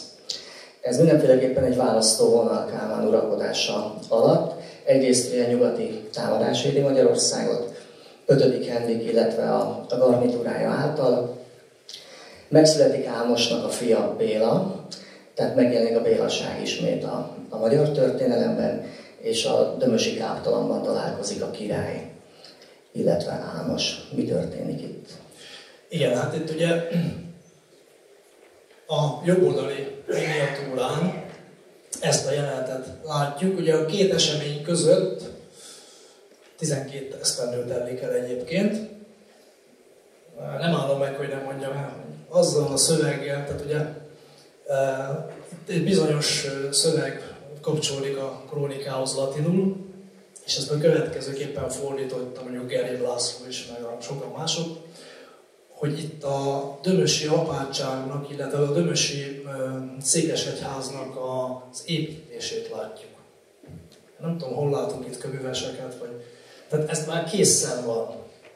Tehát azt a kifejezést, amit lehet építésnek, meg tervezésnek is fordítani, de lehet megegyezésnek is, találkozónak is. Minek fordítja, hogy elterelje megint a lényegről fordítani. Itt építik. Hát nem tudom, kik építik, de én itt nem látok egy építés se, nem hogy kövüves szakmunkás. Tehát itt megegyezés. Hát ott van, hát látjuk. Hát kinyújtja, Ámos ugye van jobbról, ugye a piros ruhában, ő ölelően kitartja, kinyújtja ugye a kezét, szemben vele ugye Kálmán, ott is ott a púp. Na most ez a púpról még annyit azért, hogy hát púp a hátamon, ezt mindenki tudja, hogy ez mi. A hétköznapi életben királyi szinten azért az milyen púp lehet. Ő odaadja magát, most visszagorva a koráshoz, teljes lényével, de amikor túlvállaljuk magunkat. Tehát azt hiszük, hogy ez menni fog, aztán lassan látjuk, hogy fú, ez sok lesz. Na de hát azért a magyar királyi koronázott méltóságból nem lehet csak, hogy visszatáncolni. És hát ott is ott a púp. Tehát ez mit jelent? Az azt jelenti, hogy itt Ámos hát utoljára próbálja meg az erőfeszítését gyakorlatilag, hogy a kegyelem terén vannak a legnagyobb problémái Kálmánnak. Tehát a kegyelmes király. Ugye, tehát Isten irgalmaz, Krisztus kegyelmez. Ezt nem tudná valaki, tehát ember ezekre nem képes, ember az emberséges lehet maximum, legfeljebb. Na de a Szent Koronával koronázott Jézus Krisztus képebeli magyar király kegyelmezhet, és hát ezen a téren vannak Kálmánnak néha problémái. És hát itt ugye látjuk, hogy ez a megegyezés, ez a kibékülés, a több egyszer, ez Álmos irányából egyenes, mert ő oda néz, és oda ölel. Kálmán viszont kifelé néz, kicsit olyan majdnem, hogy sunyi módon. Kifelé néz, és nézzük már meg a bal kezét, képírás, meg van kötve a keze. Tehát valami megköti, valami gátolja. Nem a kötél, hanem itt valami belül. Valami belül. Szentai úrhoz fordulok, megszületik Ámosnak a fia, Béla. A bélai minőség a tudó nemzetségi uralkodók között mit jelent? Hát mindenféleképpen valami olyat, ami bele ügyek felé vezet el bennünket. Hozzátéve, ami itt elhangzott, és hogy úgy nehogy szerecsen morsdatásnak tűnjön, de azért tudni kell, hogy egy ilyen krónikát, mint a képes krónika, azt úgy annak idején ezt nem nekünk készítették, hanem az akkor uralkodónak, Nagy Lajos magyar királynak. Na most egy magyar király nyilvánvaló módon nem a képes krónikából fogja megtudni először, hogy mi volt elődeinek történelme. Tehát úgy kell foglalkozni, nagyon fontos, úgy a színvonalat érezzük, hát annak idején Nagy Lajos király is arról volt nevezetes, amiről éppen mondjuk Mátyás király, vagy amiről éppen Harmadik Béla, vagy amiről éppen Könyves Kálmán, hogy koruk legműveltebb uralkodói voltak. Ezt megint nem árt tudni. Na most, hogyha Kálmán Váradon úgymond papnak készül, és utána a második Orbán pápa is méltatja őt egy oklevélben, hogy a egyházi tudományok területén ritka tudás és bölcsesség az, amit képviselsz, és maga a római pápa is meg van döbbenve, hogy egy úgymond uralkodó a kánoniokhoz, egyháziokhoz ilyen magas szinten ért. Lengyel krónikák pedig ugyanebben az időben ex cathedra kijelentik, hogy gyakorlatilag abban az időben a világ legműveltebb, legtudósabb, legnagyobb tudománnyal rendelkező királya, a magyarok királya, Könyves Kálmán volt. Könyves az ott elmarad.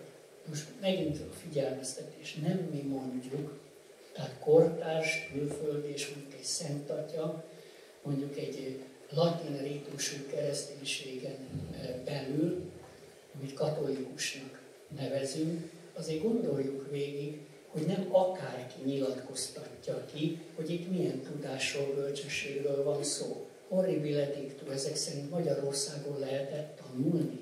Igen, Magyarországon lehetett tanulni. És a képes krónika miniatúráinak színvonala olyan, amit általában azért úgy elismernek szaktanulmányokban, meg nem túl népszerűsítő kiadványokban, hogy amikor megszületik a képes krónika, akkor ez egy páratlan mű. Tehát ez azt jelenti, hogy sehol a világon nem ismerünk olyan krónikát, ahol egy nép történetét nem csak szöveggel írják le, hanem a kezdetektől az adott korig, tehát most a kezdetek mondjuk szkítiai őstörténet, Nimróddal és bibliai párhuzamokkal, és ugyanakkor pedig hát 1358-ig Nagy Lajos király másfél száz miniatúra áll rendelkezésünkre. Tehát a képek is elkezdenek valamit beszélni, és a szöveg is elkezd valamit mondani, és ami nagyon lényeges, egy királynak mondja. Tehát ez azt jelenti, hogy az ő királyi erényei és tulajdonságai, mondjuk maradjunk személyre szabottan a kor legnagyobb uralkodójánál, európai királyánál, Nagy Lajosnak, szó szerint figyelmeztetés. Vigyázz, neked milyen úton kell menned.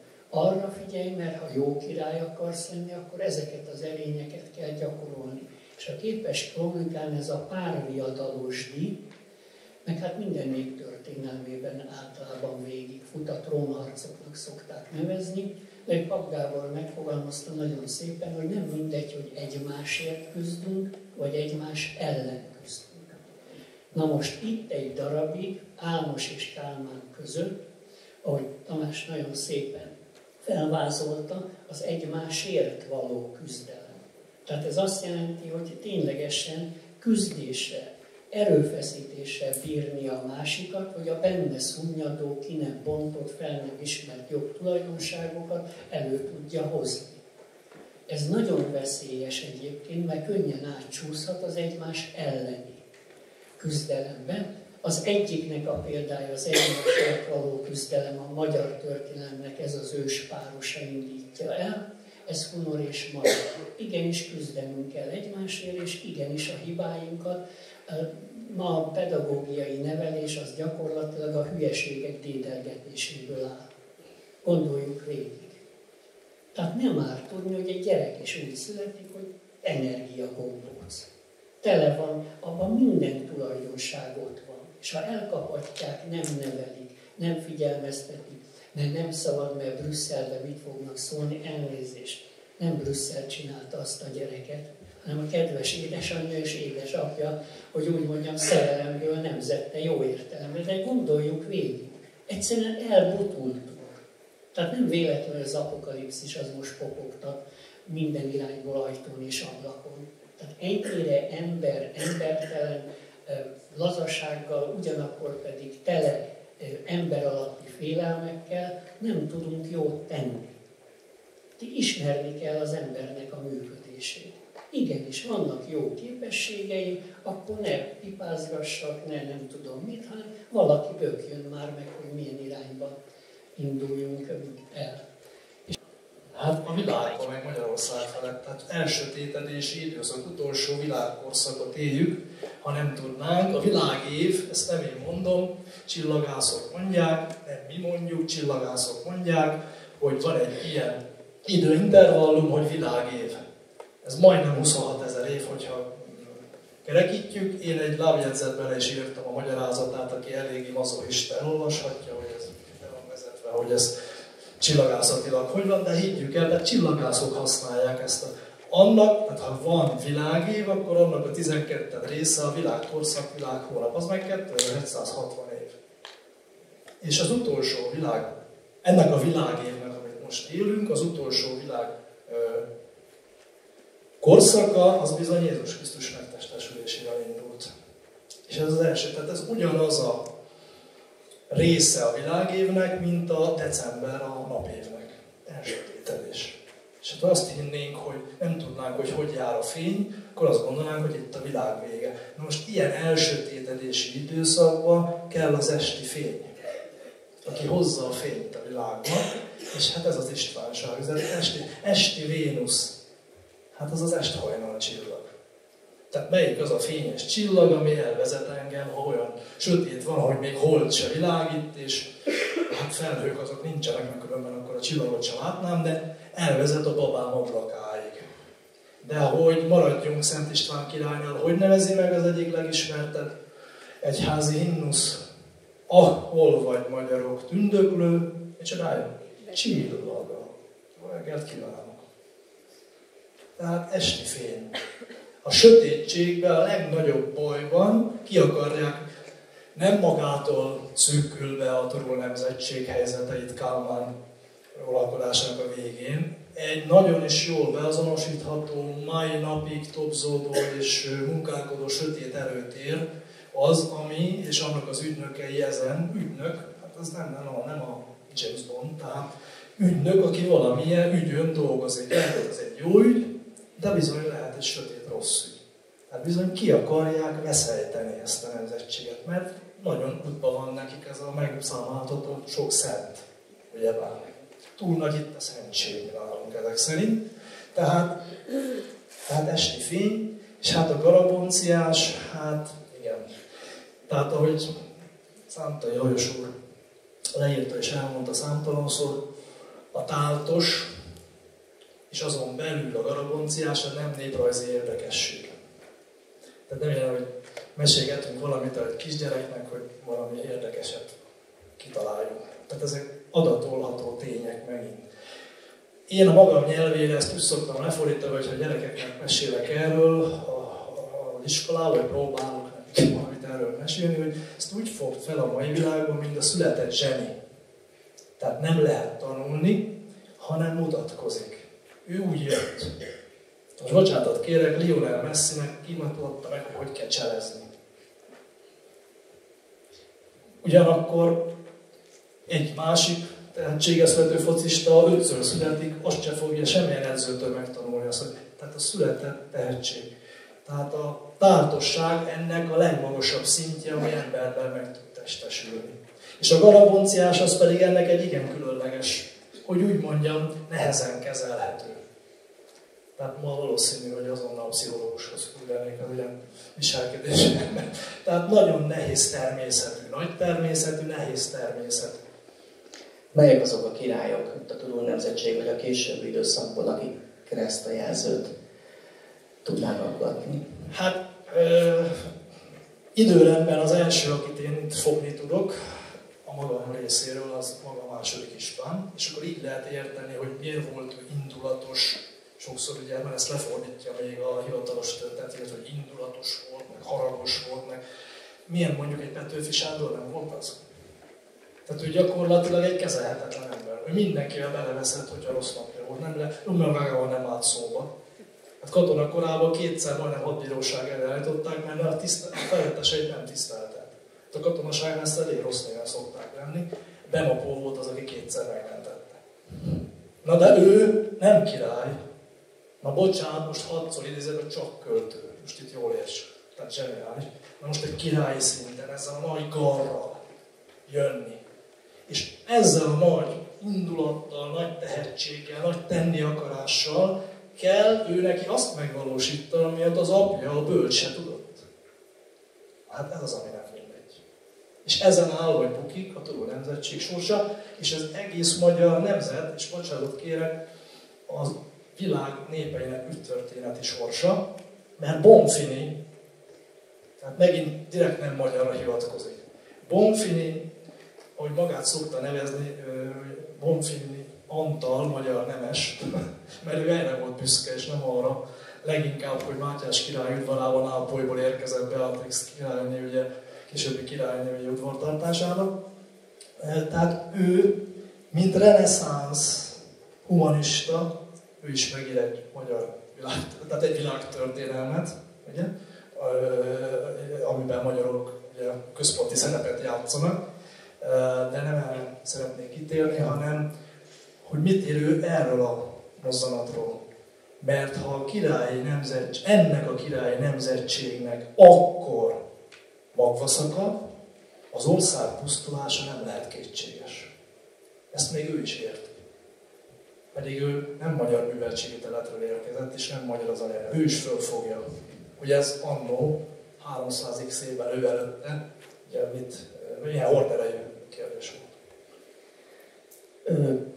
Kicsit térjünk rá a külpolitikai mozgásterére az uralkodónak, ami talán a hivatalos történetírás által leginkább feltárt, illetve kikutatott terület, de a történettudomány nem igazán bánik kesztyűskézzel második Istvánnal. Egy vereséget vereségre halmozó királyképe jelenik meg előttünk, rengeteg elvaratlan szállal örökölt, külpolitikai problematikákkal, betetőzésként az elszigeteltséggel, ezt nagyon szeretjük, amikor így elszigetelődünk, úgy van, és hát a képes krónika sem fukarkodik a jelzőkkel ehhez kapcsolódóan. Önhit, gőg jellemzi alapvetően a királyt, indulatosság jellemzi. Kérlek szépen arra, hogy a külpolitikai katonai hadjáratai által mutasd be nekünk ezt egy picikét, és akkor kezdjük a cseh. Tényleg vázlatosan a cseh, a dalmát, az orosz, illetve a Kelet-Róma tekintetében. No hát tényleg, tehát ő egy olyan uralkodónak van bemutatva, félrefordított, azért azt mindjárt leütöm ezt a labdát, tehát a teljesen félreorientált szövegfordítások alapján, akinek hát ilyen hobbija a háborúzás, nagyon nagy indulatai vannak, nem tud ezzel mit kell, tudja az energiáit levezetni, és akkor kit lehet megtámadni. Ilyen karcscsöptető neki megyünk, és hát mindig pórul jár. Ugye, nem kellett volna, ennyi. és hát az apa az milyen nagy volt, és milyen ilyen volt, ő meg aztán egy méltatlan. Na most ehhez képest tényleg nagyon röviden 4 fő konfliktus vonul végig itt az ő 18 éves, 17 évnél hosszabb uralkodása során, amelyeket gyakorlatilag nagyrészt megörökölt. Tehát az a konfliktus már zajlott. Hát hogy tudta ő kezdeni, ha már zajlott? Hát itt már a dolog megdől. És hát egy konfliktus zajlik, akkor azért egy jó király abban érdekelt, egy kegyelmes király, hogy egy békét képviselő magyar királyi korona magaslatában, hogy azt a konfliktust minél előbb lezárja. Most ehhez képest van ez a cseh konfliktus, a csehek hogy jönnek a képben, német-római birodalom, ugye itt többször említettük majd Kálmán idején beavatkozik ugye itt a belügyeinkbe, mert minden áron itt hűbéres királyságot akar belőlünk formálni. És hát a csehek gyakorlatilag, végképp nem kritizálva őket, de hát azért ugye a 9. századból kezdődő államiságnak a 80-90%-át német befolyású birodalom alatt töltötték. Tehát a csehek úgy jönnek a képbe, mint ennek a német-római birodalomnak a csatlósai. És hát a német-római birodalmat itt István király idejére már más köti le, tehát elviszi az energiáját a császárnak, más hál' Istennek, nem tud velünk foglalkozni. Viszont a cseh kérdés az meg itt lóg a nyakunkba. És hát itt megint gyönyörűen ugye visszacseng itt a különbség, hogy mit ér a vonalas fordítás. Tehát, hogy ugye mi határozunk úgy, hogy ezt le kell zárni. Tehát a király úgy határoz, ezt le kell zárni. Nem azt mondja, hogy meg kell őket támadni, ezt le kell zárni. De még ekkor nincs 16 éves, és a magyar királynál ugye a 16. évben lépés ugye az önállóságnak feltétele. Tehát még itt a királyi tanács ugye fontos szerepet tölt be körülötte. Erről azt írja, ugye Geréb ugye így fordította, tetszett pedig az országnak. Mi az, hogy tetszett? Nem tetszés kérdése. Egy országos, hogy itt tetszik, úgy tetszik. Meg az országnak. Hát jól néznénk ki, hogy egy ilyen kérdésről, egy háborús kérdésről minden egyes magyar embert megkérdeznénk az ország névéről, hogy tetszik neki. Tehát úgy lehet ilyen pongyola módon hozzáállni valahogy, hogy István király tárgyaljon a cseh herceggel. Most ez a herceg most már tényleg nem tudom kiadni. Tehát herceg, hercog. Az német nyelvterület. Ott mondjuk alapvetően az uralkodói családnak a férfi egyenessága leszármazottja, későbbi időkben főúri titulus. Mi közünk nekünk ehhez? Nálunk a király fia, az a király fi. Népmese alapok. És egyébként cseheknél sincs herceg. Hát legfeljebb fejedelemnek lehet mondani, ha a magyar király, 2 létező magyar király méltósággal párhuzamba akarjuk állítani. Ugye a koronás magyar uralkodó a király, ha nincs koronázva valamilyen okoknak fog, akkor fejedelem. De egyébként ennek se felel meg a cseh változat, mert a knizse, abban nincs fej. Azt is megnéztem. Tehát, hogy csehül a knizse szó, ami az ő uralkodói címünk, abban nincsen ilyen, hogy fej. Tehát nem a fejből vezetik le. Valójában akkor hogy szól a mondat? A királyi tanács úgy határozott. Tehát határozó, mert határozottak vagyunk, és a királyi tanács, mert a király még nem nagykorú. Hogy István király tárgyaljon a csehek fejedelmével. Na mi lett ebből? Ebből lett egy nagyon csúnya lesvetés és cselvetés, ahol megint csak az életére törtek volna a mi királyunknak, nem lövöm le a poént, a Garagonciás elrendezte a dolgokat, úgyhogy a csehek utána azt se tudták, hogy tizélik, hogy merre van az előre, majd 10 év elteltével, most egy kicsit gyorsítva, ők kértek békét. Akkor ő kezdte? Nem ő kezdte. Lezárta. Hogy zárta? Békességgel. Akkor miről beszélünk? Ez a cseh. Jó, Dalmácia, másik kritikus kérdés. Ez egy sokkal összetettebb véleményem szerint. Ott egy elég szép háromszög van a háttérben, ott eleve a Magyar Királyság, akkor a Velencei Kalmár Köztársaság és Kelet-Róma, és ezek közé beszorulva ezek a dalmát városok. Szintén örökli a király a konfliktust, elvarratlan, abszolút. Ugye amióta elfoglalta Kálmán, igazából folyamatos küzdelem jellemző a területen a velenceiekkel. Mi a célja a második István királynak ezen a területen? Igen. Na most csak visszautalva egy mondattal az előbbire, tehát összekevertem az eszközöket. Tehát itt az előbbinél, itt a cseh határon járunk, ott tesz rendet, és még nincs 16 éves, jelzem azért. Tehát ott a Olsava folyó, az akkor határfolyó volt, ugye a Úrinszkin Brod, a cseh oldalon, magyar oldalon, magyar rét. Aztán most leugrunk akkor már tényleg ugye a délre. Ugye itt a horvát királyság, illetve annak a déli, nem déli, hanem a partmenti terület, egy a Dalmácia kérdésről van itt szó. És hát ugye a kulcsfontosságú város az Adria gyöngyszeme, ugye Zadar, azaz magyar nevén Zára. Tehát aki Zára, nagyjából azért a Dalmácia fölötti ugye uralom. Gyakorlatilag a dalmátok és a horvátok, amióta önálló államiság útjára próbáltak lépni, két nagyhatalom keresztüzébe álltak. A Velence ugye a legdurvább anyagi haszonszerzés, ugye kereskedelmi támaszpontok létrehozása, flotta támaszpontok létrehozása, meg jó kemény, jó kis velencei adóztatás miatt vetette ki a hálóját ugye a horvát-dalmát testvéreinkre. Hát Kelet-Róma pedig, hát Kelet-Róma, meg Nyugat-Róma, tehát ekkor 2 Róma van, de mindegyik Romániának vagy Római Birodalomnak nevezi magát, és mi a célja? Erővel, vasszigorral, embertelenséggel visszaállítani az ókori eredeti birodalmat, és hát azt mondják, hogy ahol valamikor mi ott voltunk, mint tartomány, az nekünk jogunk van. Hát Dalmácia volt pár száz évig római tartomány, tehát akkor neki joguk van.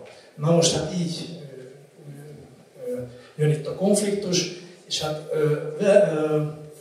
Horvátország ugye Szent László királytól kérte először a védelmet, így kerül a magyar korona országai közé, ezt azért ne felejtsük el. Kálmán ugye átveszi ezt a szerepet, és Kálmán alatt jön az első velencei provokáció, tehát hogy elvitatják ezt a területet tőlünk, és hát Kálmán még megvédi, de hát ő jó hadvezér, de azért nem a legjobb a magyar király közül, bár ez viszonylagos csak, mert minden magyar király kiváló hadvezér volt, és hát gyakorlatilag egy megörökölt konfliktus, ahogy te mondtad, és itt hát rendet kell tenni, és hát hogy miről van itt szó? Hát a magyar király az nem csak a saját népét óvja és védi, és gyógyítja, hanem minden más népet a földön. Ez a Szent Koronán képüzenetéből kiolvasható akár. Tehát azt jelenti, hogy ha valaki a segítségünket kéri, ha valaki a magyar király segítségét kéri, akkor ő nem teheti azt meg. Tehát aki bajban van, hogy nem segíti meg. Tehát itt gyakorlatilag a legtisztább megváltói önfeláldozás, hogy másokért. Tehát mások szabadságáért, mások igazságáért felvonulni, és hát ennek a következménye, ugye, hogy itt bizony egy akkora csata van Zára mellett, hogy párját ritkítja, és hát egyébként Velencének ekkora a dózséja, tehát az uralkodója kvázi, egy olyan személy, aki hát arról híres, hogy vagy háborúba ment életébe, vagy háborúba jött, vagy arra készült. Tehát ő pont arra büszke, hogy mekkora hadvezér, meg hogy kirabolta akkor városában az ottani ugye szent helyet, és nem akarta az ottani aranyat aztán a Szent Márk székesegyház oltára beolvasztani, tehát így nézzük. Tehát a lopott aranyat nézi az, aki csodálja ott a velencei Pala de Orót, csak úgy jelzem, zárójel bezárva. Tehát az a Faliero Dózse, hát ez akkora pofont kapott, hogy nem is éri túl. 17. életében van ekkora királyunk, és ezek után gyakorlatilag az 1160-as évekig mukkanás nincsen Velence részéről. Akkor most ő kezdte, nem ő kezdte, lezárta.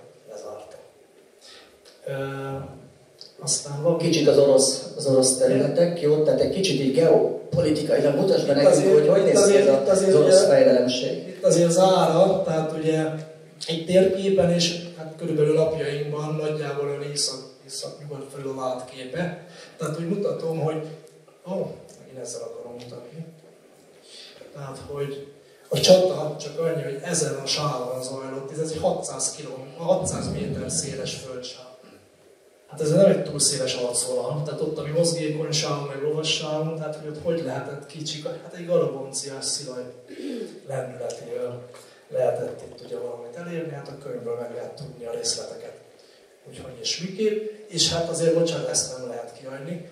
Ami a könyv, a kötetnek a címe, tehát a sorozat cím, ugye azt tudjuk, a Szentkirályok üzenetek második, a kötetnek a címe Pillantás a szikra partja villám volt, hát az a galabonciás, de ezt nem magyarok írták ám, hanem a velenceiek.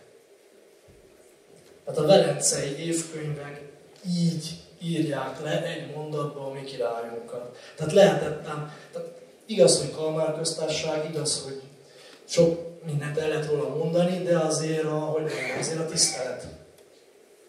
Tehát, hogy ezért így ezt még majdnem nem is tudnánk megfogalmazni, és ezt az ellenség írja róla. Jó, igen, orosz ügy. Orosz ügy, hát itt egy dologról van szó, itt látjuk azt, hogy amikor azt mondjuk, hogy Kijevi Rusz, akkor azt gondoljuk, hogy ez a Kijevi Rusz, tehát hogy ez a régi Oroszország, ez mindvégig egy ilyen egységes ország volt, itt a térkép mutatja, hogy mennyire nem, tehát részfejedelemségek kérdése. Tehát a kijevi nagyfejlemség a 12. század elejére gyakorlatilag a központi hatalom szétesésének az állapotában van. Elvileg a kijevi nagyfejedelem uralkodik a többi részfejlemség ura felett, de hát ez itt erősen ugye meg van kérdőjelezve, és akinek a tényleges joga lenne egy bizonyos egyezmény alapján az uralkodás, az a Jaroszláv fejedelem jön II. István király udvarába, hogy törvény adta jogait érvényesítse. És Istvánnak nem lesz gyereke. 3. Istvánnak nincsen gyereke. 4. Istvánnak nem lesz gyereke. 5. Istvánnak van gyermeke, aki egyenes ágon, Kun László király 4. László, aztán hála az Istennek 2. András ágáról jön egy unoka, 3. András, és még kapunk 10 év kegyelmi időt. De egyenes ágon 5. István László nevezetű fiában kihalt tulajdonképpen nem csak Attila király nemzetsége, mert Attila valószínűleg magát nem úgy mondta, hogy Attila király nemzetsége, hanem a címében az volt, hogy Attila Isten kegyelméből, elnézést, akkor keresztény volt, vagy nem volt keresztény. Hát Isten kegyelméből, akárhogy ez nem egy taoista, vagy egy hinduista, vagy egy muszlim címzetes, ez kifejezetten keresztény, csak nem római. Ezekben nem tudom, hogy mit lehet időnként nem megérteni. Egy biztos, most ezzel nem foglalkozunk. Attila Isten kegyelméből Bendegusz fia, Nagy Nimród unokája. Tehát ez mit jelent? Kapaszkodjunk meg. Nem csak a nemzetséget eredeztették Nimrodtól, például Túróczy János krónikája, minden magyar krónikája. Menjünk el a Fraknói kastélyba, Eszterházy Pál nyilván híres, az Eszterháziak, nézzük meg a családi tablókon. Hát gyakorlatilag Nimród ágából származtatják magukat. Miért? Mert a magyar népnek ő az ősatya.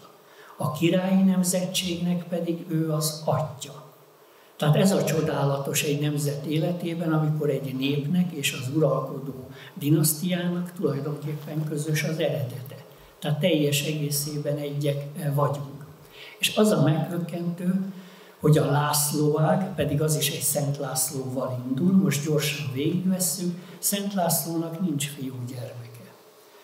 2. Lászlónak nincs gyermeke. 3. Lászlónak nincs gyermeke. 4. Lászlónak nincs gyermeke.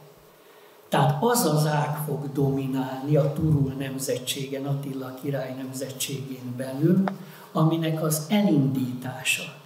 És ez 2. Andrásnak az igazi érdeme, hogy az utolsó utáni pillanatban, de tényleg az utolsó utáni pillanatban hírét veszi, mert hírül adják, és hogy mennyire indulatos vagy nem indulatos, Tamás pontosan tudja, a könyvben írja is, hát annyiszor a valódi történelem, mert fogjuk fel, a képes krónika meg a krónikák azok gyakorlatilag tankönyvek egy király számára. Mi meg nem vagyunk királyok, tehát nem ismerjük azt a nyelvezetet. Egyiket leszólják, a másik király. Neked nem az az utat, ennyit jelent. És olyan tulajdonságok gomolyognak, amik jelen pillanatban mondjuk lehet, hogy a latin nyelvben nem volt erre megfelelő szó, és mire aki magyarról lefordítja, mert magyarul gondolkodik, tehát megkeresi a megfelelő latin kifejezést, kiderül, hogy nem lehet kifejezni. Elhull a virág, eliramlik az élet. Fordítsa le nekem ezt valaki latin nyelvre. Nem tudom, hogy érzékeljük-e. Ha megteszi, akkor irodalmi Nobel-díjat fog kapni. Tehát végeredményben döbbenetes ez a fajta, hogy mondjam, az istvánságnak a sorsa, mert ezen a nemzetségen belül most tényleg ők képviselik azt a fajta küldetést, ami a nevükben benne van, tehát a Szent Korona ügyének az előmozdítása, a Szent Korona teste a magyar nép, a király a feje, és ha a szakrális királyságról szó volt, akkor legszebben, leggyönyörűbben, hogy mit jelent az, hogy szakrális király, vagy Szent Koronával megkoronázott magyar király, tehát mi a hivatása, feladata. Nagyon egyszerű. Hunyadi János fogalmazta meg a legszebben. Nincs tévedés, Hunyadi János. Királyt kívánjunk, aki fényt áraszt a sötétségbe, és orvosolja bajainkat. És tulajdonképpen ez az Istvánák. Árasztják a fényt, orvosolják a bajokat, de úgymond az utódlás vonatkozásában a nemzetségnek másik ágai fognak pont az ő áldozathozataluk révén tovább menni. Akkor utolsó kérdésként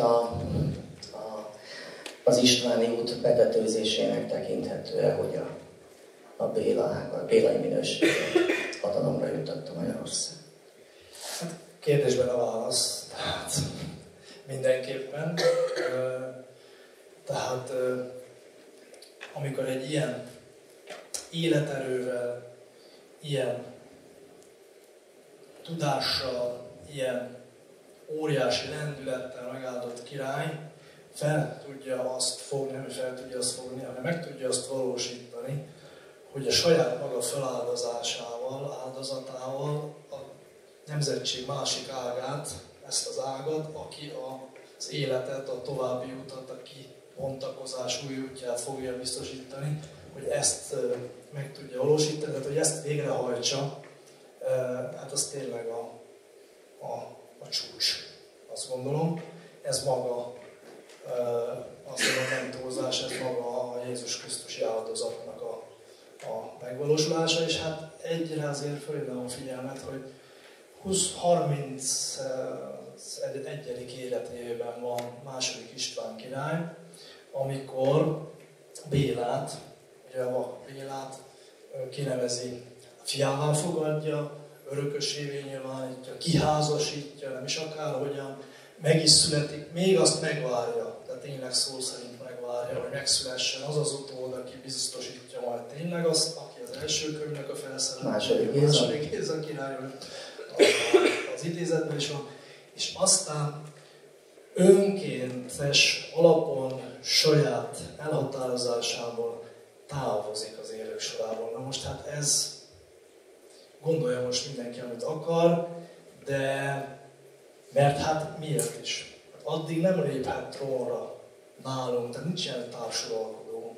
Ez teljesen máshol szokásos. Tehát amíg koronázott, alkalmas, beavatott királya van az országnak, ilyen módon a helyében más valaki nem léphet. Viszont itt már nagyon kell a Béla, most így fogalmaz. És István király szépen félreáll az útból.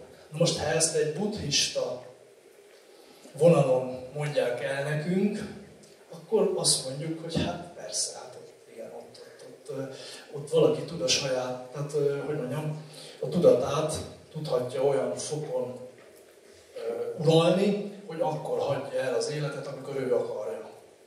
Nem öngyilkos lesz, félrejtésmenség. Ha magyar történelem, akkor itt megbutulunk. Nem értjük. Itt ilyen nem lehet.